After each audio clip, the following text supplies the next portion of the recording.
Welcome to Hope Talks, where we share inspiring stories of hope in Jesus Christ. Hope Talks is hosted by Pastor Margaret Michael and Grayson Willis. Join us for uplifting stories of triumph, faith, and the enduring power of Christ's love. Also, if you're in the listening area, tune into 1470 AM or 102.1 FM WBTX to listen to Hope Talks every Sunday at noon. Welcome to today's broadcast of Hope Talks. I'm Grayson Willis. I'm Margaret Michael. Thanks for tuning in. Pastor Margaret is joining us via the phone today, but we also have another guest, Pastor Aaron Golden, joining us via the phone. So I'm in the Hope Talks studio, and Pastor Margaret and Aaron are both on the phone. Margaret is here locally, and Aaron is joining us from New Bern, North Carolina. Aaron, how's it going? Hey guys, doing good from the polar vortex of eastern North Carolina. Yeah. You've gotten some snow down there recently. We did. We had 18 inches through Saturday night and the Sunday morning. So that's about a 35-year high for us. Oh my goodness. Yeah. So we did. Usually it doesn't hang around long because being here on the coast, of course, by the Gulf Stream, usually the temperatures get up there pretty quick and we get that stuff melted off. But with that polar air you guys have been experiencing, I guess that has lingered for a while and kept that snowpack nice and tight. So yeah, we're just now thawing out. Yeah, we look like the frozen tundra in Mount Crawford. Yeah, 6 to 7 inches, but when it's ice, it does stick around for a while. Yeah, that's a whole different deal there. Yeah, it has been an interesting experience.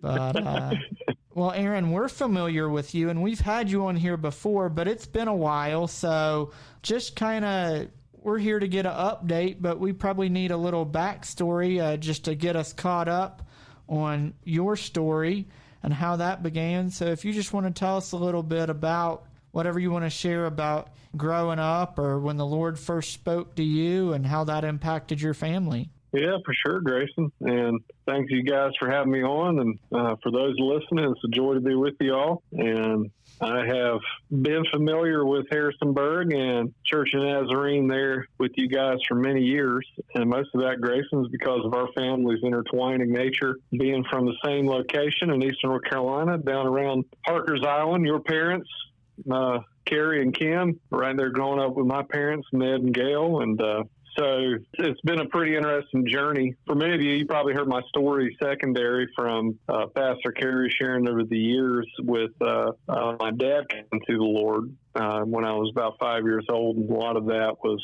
centered around my mom getting us back into church. And when I came along, and my dad, he had a lot of baggage with legalism and religious tradition that was so proliferate in our community. And that was sort of something that was a put off for him as far as being a Christian. And when I came along, my mom decided that she was going to raise her kid in the church and around Jesus, and regardless of whether my dad would come or not. So the early parts of my life was attending the Nazarene church that was a new start, meeting up in a Catholic church in Atlantic Beach.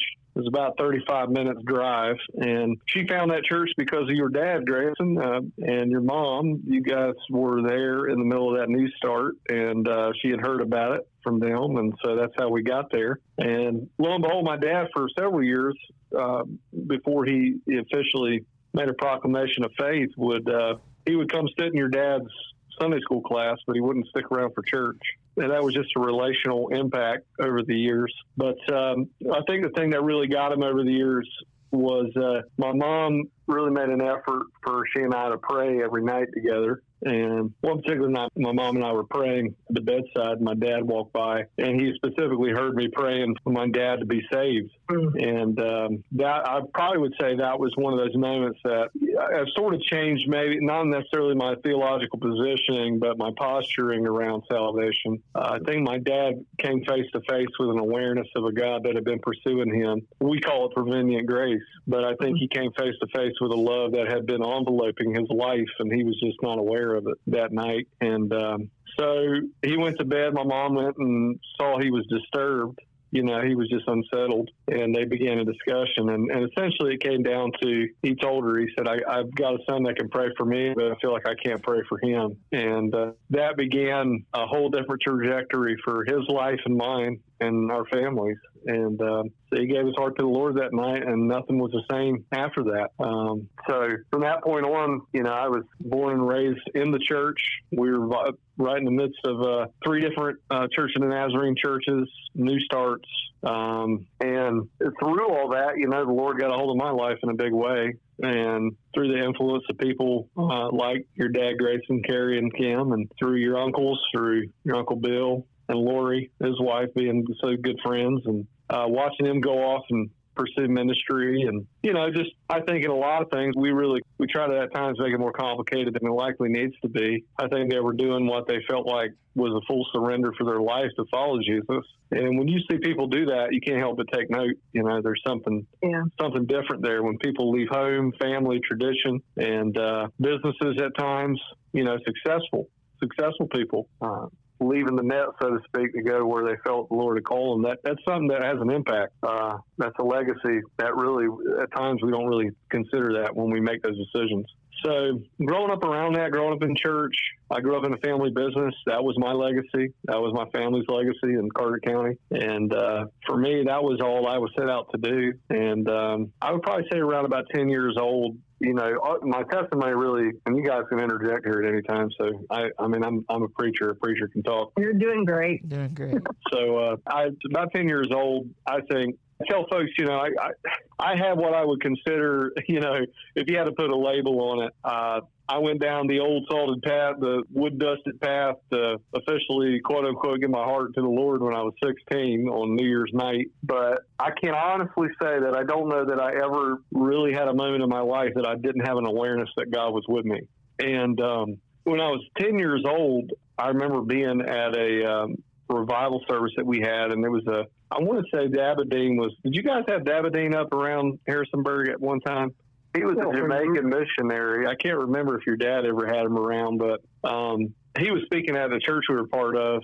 And I don't remember, I couldn't tell you too. I mean, this will take some pressure off anybody that is a pastor or maybe somebody in ministry. We put a lot of weight on our own shoulders. Here's the truth. I don't remember a thing Dabadine said or anything else that was being spoken, but I just remember having an overwhelming feeling that whatever he was doing was what I was supposed to do.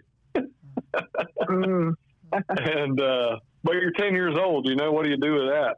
So I out of that, my mom and I would have conversations through the years, and there was, spiritual conversations, things would come up, and they identified that there was something they felt maybe my life was supposed to be lived for that wasn't just a family business, but, again, tradition and family legacy. That's a big story. Your life lives according to story. And so that was what my life was storied by. But, when I was 16, I had that encounter with Jesus, and that was one of those places where I think he really started to connect a lot of dots.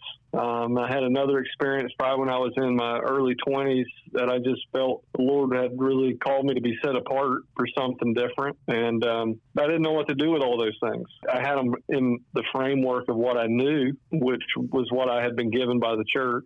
So long story short, I met my wife, Lenee, and she was from Alabama. She was a PK, bless her heart. So through our marriage and our relationship and pursuing things in life, we wound up running a family business, doing all the things that I thought I was set out to do. And by my mid-20s, I was about as miserable as you could get. I was a great church member. Served about in every capacity you could ask me to, just trying to basically appease the Lord. And I realized that in all those things, I was just never satisfied. Now, hindsight looking back, I don't know that many times we take a moment to really do that when we're giving testimony, because we like to package it well. Yeah. But looking back, the Lord used that moment in my life that was a crisis, I think, to ultimately help get my mind and my life directed towards Him. But I'll be honest with you, it didn't really fix everything. Because there was a lot of things that I had realized that now looking back, that I had based my life on as my worth. And a lot of that was to make my family happy and proud. to carry on a legacy of a family business, and just generally want to be successful. And the hard part about that for me was I felt like, well, I'm not doing what the Lord's called me to do, so I got to stop being in business and I got to go into ministry. And that wasn't necessarily wrong. But I'll tell you what it did. I thought I was going to do the Tennessee, go to Rebecca, and praise the Lord, he didn't make me do that because I don't know how we would have ate. But regardless, we were serving at a church in Beaufort, Bridgeway Church in the Nazarene, where the affectionate Porter Graves and his family have been for, 20-some years, I think now, which is crazy. Yeah. He was crazy enough that they asked us if we'd hang around and be an associate, and Lenee was leading worship. And they would give us a little stipend, and we could cut our teeth in that capacity, and I could pursue further education and things that I needed. So we agreed to do that, and I'm ever grateful for that. But we pivoted right into that space, and I ran probably as hard in the ministry as I did in the business world, and I took a lot of those things with me. I wanted to make the Father happy. I wanted to live a life that was worthy of the legacy of the kingdom, and I was going to work really hard and sacrifice a lot, even things I shouldn't, to make that happen. Yeah.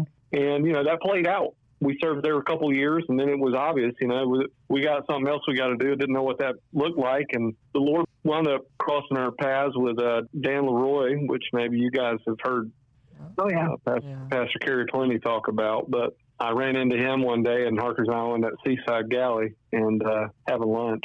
And he threw out a mention about something going on and would love to talk to me about it. And he mentioned New Bern, North Carolina, which a few months before Lenee and I had been visiting and had this overwhelming feeling we could live there. But again, another one of those things like, what do you do with it? Yeah. And so that conversation led us down a path that a year later, from 2013 in September to November of 2014, we had uprooted our whole family and our lives to move to New Bern, which is only about an hour west of where we were living. But still, if you're going to move an hour away, you might as well be 10 hours away, It's true. So, yep. So he planted us here, and that the purpose was to plant a church. And being an entrepreneur at heart, growing up in a lot of new starts in the Nazarene Church, one of them being started in my dad and mom's own shop. I didn't really think about it at the time, but the Lord had helped prepare us for that. And Lenee had been around a lot of that with her own family. And so from 2014 to now, we're going on 12 years of being here in this community, and that church really grew. From five of us being me, Lenee, and our kids, and another 5, my mom, dad, and a few other people that would drive up on a Sunday night when we started in our house. Grew from that to we've launched another, the churches out of it. We helped other churches planted. Church is around 500-600 people. It's been quite a journey, but I ran right into that to say all that. My testimony, you could celebrate those points, but along the way, the things that the Lord has really revealed has been more personal, that has had more impact than just measurable size. And I'd probably say about 2018 and 19 was another crisis moment in my life where I ran into the reality of the same thing that I thought I had pivoted from all those years before, when I thought I was just running from the call of the Lord. And the truth of that was that I had still lived my whole life identified by the wrong things. And I was trying to find my worth in my production and not in his presence. Mm-hmm. And so 2018 and 19 were a big pivot for us. The church was growing, but I was just crushed. My soul was crushed. My marriage was crushed. There was so much brokenness that I just had hidden behind a religious ruse. And I didn't even know it, Yeah. Could preach a great sermon. People were drawn. I think I was as real as I could be, but I also was just blind. So the Lord really started doing a slow roll on us. And what was interesting in that was the church still grew in the middle of all that. And I think probably one of the coolest things that I would say about my entire testimony is that we moved to plant a church in New Bern, North Carolina, because we thought there was a people here that God was pursuing. He was going to use us to help draw to his kingdom, which is true. Yeah. But what I found was we didn't come for the benefit of other people as much as it was we were seeing something built that we ourselves were going to benefit from. Yeah. And so I think one of the greatest revelations I've ever had over the last, especially 7 years, was I found a community that we had helped birth with us partnering with the Lord's work. And even in all of our mistakes and all the places that I got it wrong, we found a family of people that were broken, but were defined by the things we had hoped that they would be, which was compassion, love, grace. And so over those years, from 19 till probably about 23, when a lot of things were being churned up in us, they were always faithful to walk right there with us in our worst, in the midst of our greatest struggles, in the midst of the times where it was like, I don't know if our marriages are going to make it. And they were right there with us. And so, man, through all that, the Lord he's been faithful, and that was a lot. I know, guys, so I'm sorry. But oh, no. Thank you for your vulnerability. Yeah, when I look back over that story, we always get focused on how much it is either God doing something to us or us doing something for him. It is a both and, but I think he's more concerned about the healing of our own soul than it is as much as about what we will do to ever have any produce in his kingdom. And so, man, it's been a incredible journey. So along the way, I've got to meet you guys, and Margaret, for whatever reason, you and I just hit it off all those years ago, like a brother and sister. That's right. And Grayson, we've always been there in each other's lives, so it's just been a joy, man. But that's my story in a nutshell, in a big old nutshell. But yeah, that's a big nutshell. Yeah. But that's all right. That is. Yeah, there's a few things in there that I didn't realize that your mom was going to a Nazarene church when you were little. I don't know why I missed that part of your story. That's really cool. And just to see the tapestry of relationships, and we can go through life and think, well, this is, these are my people, and this is what I need. And then you took a step of faith and moved it our way. And Ephesians 3 says that God has things planned for us we've never thought or imagined. And I just was thinking about that scripture as you were sharing about how New Bern had a family that you needed. Not to discount your family of origin, but a family to do life with. And I think so often when we think about the call, we think about the cost, and there is a cost. But we have a God that loves us and wants more for us. Mm-hmm. And that step of faith is not always easy, but God is so good at that he would, before you all got that call, to think about New Bern, you had already been there and he had already planted that in your own heart. And that's just the faithfulness of God. Yeah. It doesn't mean when we're called that everything's just going to be easy, and on the contrary, right? Like he's told us that we will have struggles, and he's working at transforming us, right, into becoming more like Christ as we walk this journey. And so we're going to hit the bump, but we're not going to be alone in it. Yeah, I think sometimes when we get caught up, and especially for me, when we, had this all transpire, which, I always joke, I was a licensed Nazarene pastor, but I was ordained in the Wesleyan Church. But so our pivot was within a sister movement, but still, right. Denominational stuff hasn't much always been the full directive of my life. It's not like that's my greatest allegiance. But, when I think about with New Bern, we thought in planting that, we thought, man, the Lord has people in mind in New Bern, and he did. But he also had us on his mind.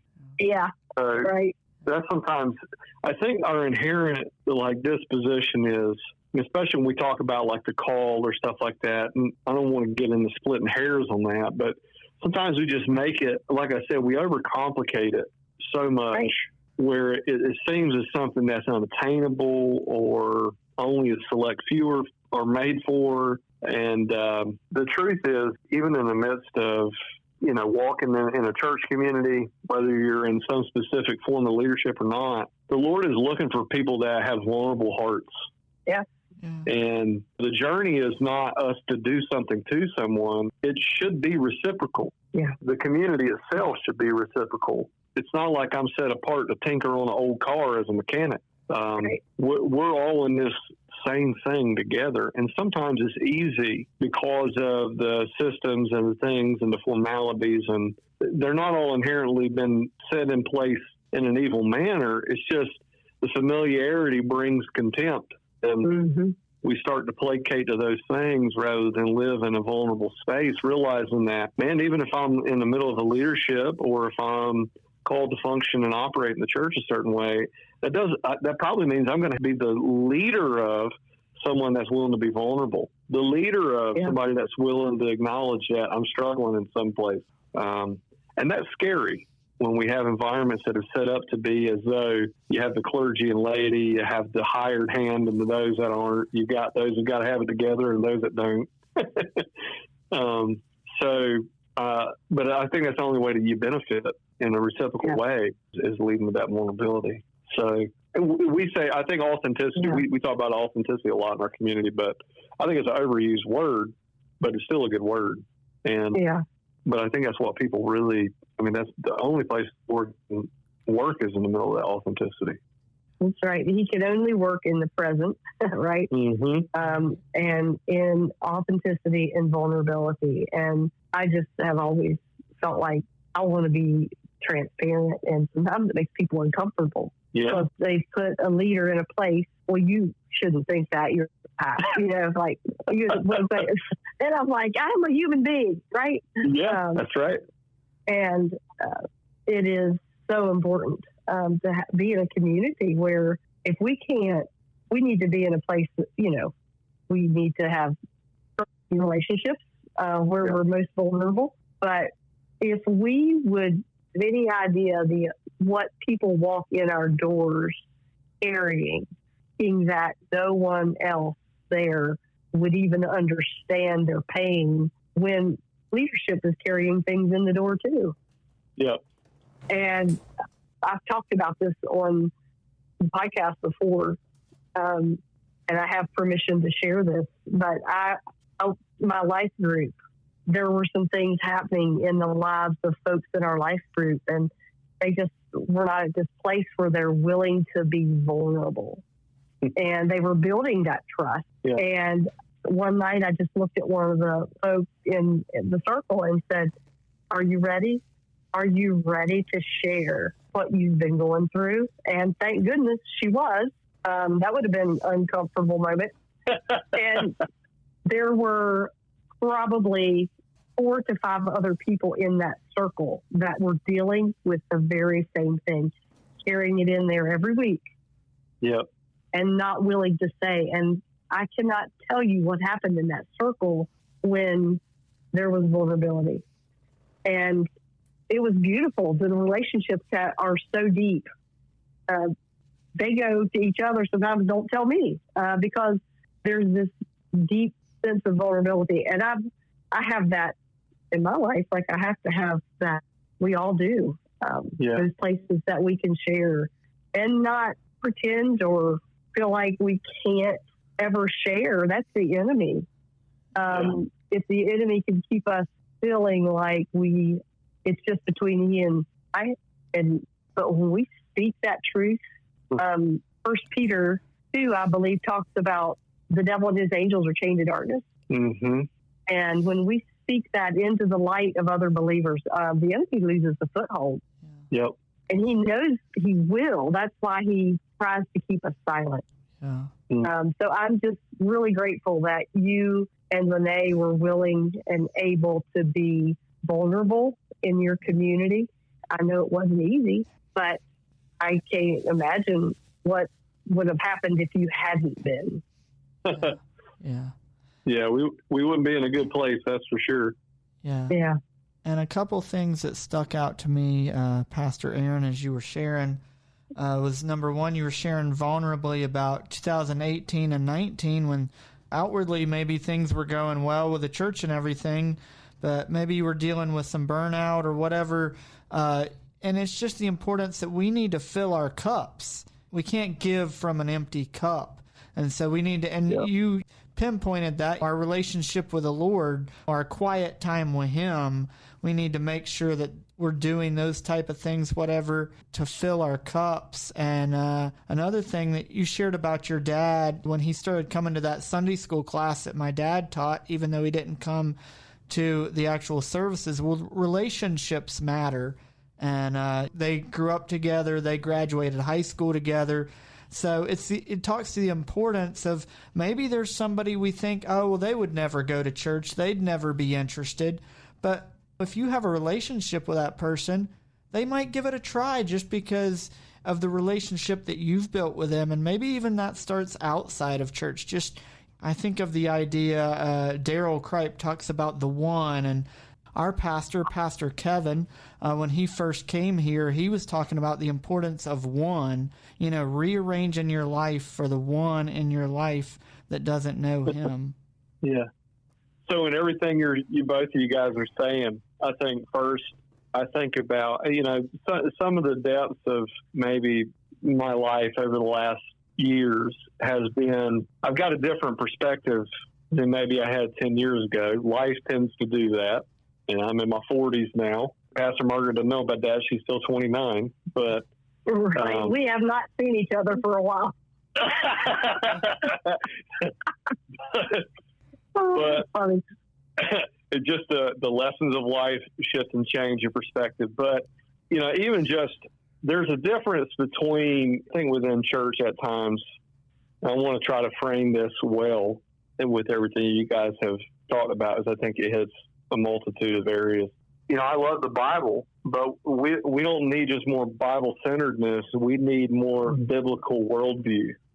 We need people that are storied in the story that God's communicating. There's a transmission that sometimes we lose in the minutia of talking about the individual precepts of the Scripture. I think that's common. I think that was a problem with the Pharisees in Jesus' day and the Sadducees. Is sometimes we lose the vastness of the story that our lives are called to. That's just like I was saying within my own life, growing up in generational business in a small town community where it was like Cheers at the time. Everybody knows your name. I've watched many lives live a story. They're living for something bigger than themselves. The difficult part about that is many people are unaware of that and how their lives are caught up in that story. And so it just is deduced down to, I want to live close to my family, or I love the Cape Lookout Lighthouse, so I'm going to live close so I can go out in the boat every weekend. But the truth is your life is living that story. And I think that's the thing about a biblical worldview, is a biblical worldview demands that allegiance to a God, yes, to Jesus, yes, but it also is an allegiance to his story for our lives. And that makes you think about your life differently. It's not just a precept to stop sinning. It's not management. It becomes participation again, as in, if it's Dallas Willard or anybody that's written, I mean, you could say apprentice, or we would say disciple. Yes, true, but I would say as a co-laborer, partner in the kingdom of heaven. I mean, that's Adam's whole role, was to be a partner in God's kingdom effort, his Edenic reign. And we're still, that's the point of Jesus, is he's made us, again, co-heirs with him. I mean, that language, he's secured again for us this position that seemed to have been lost with Adam. But I think what vulnerability and authenticity do is open up people to actually consider their lives, consider the stories they've maybe lived for or been bound to. When I think about Adam and Eve in the garden, this is a story. The mistake wasn't the problem. They believed a lie, a deception, and God was not surprised by that. I mean, he's created these humans. They have his image, imago Dei. They're not him. They don't have his creative ability, but they have a creative capacity to reign and rule with him in the earth. They have a decision-making capacity. That's apparent, right? Because they not only entertained the lie, but they decided to align with it. That was not the issue. The issue was the hiding. The father came into the garden and he said, "Where are you?" And the response was, "We're hiding." Well, his response to that, it was, "We're hiding because we're naked." And his response is, "Who told you you're naked?" Right? Why are you living a lie? The whole thing is who told you this lie? And why would you believe that? Why would you think that would keep me from coming into the garden? Why would you think you need to hide that? Thank you for listening to part 1 of our conversation today with Pastor Aaron Golden. We invite you to join us again next Sunday at noon on 1470 AM and 102.1 FM WBTX for part 2 of our conversation with Pastor Aaron Golden. Thank you for listening today. May God bless. Hope Talks is sponsored by Church of the Nazarene in Harrisonburg in partnership with Sunshine Ministries. If you enjoyed today's episode, make sure to subscribe, rate, and leave a review on Spotify or Apple Podcast. Your feedback helps us spread hope to even more listeners. Stay tuned for more uplifting stories in the next episode. Until then, keep the faith, share the love, and find joy in the hope that Jesus Christ brings.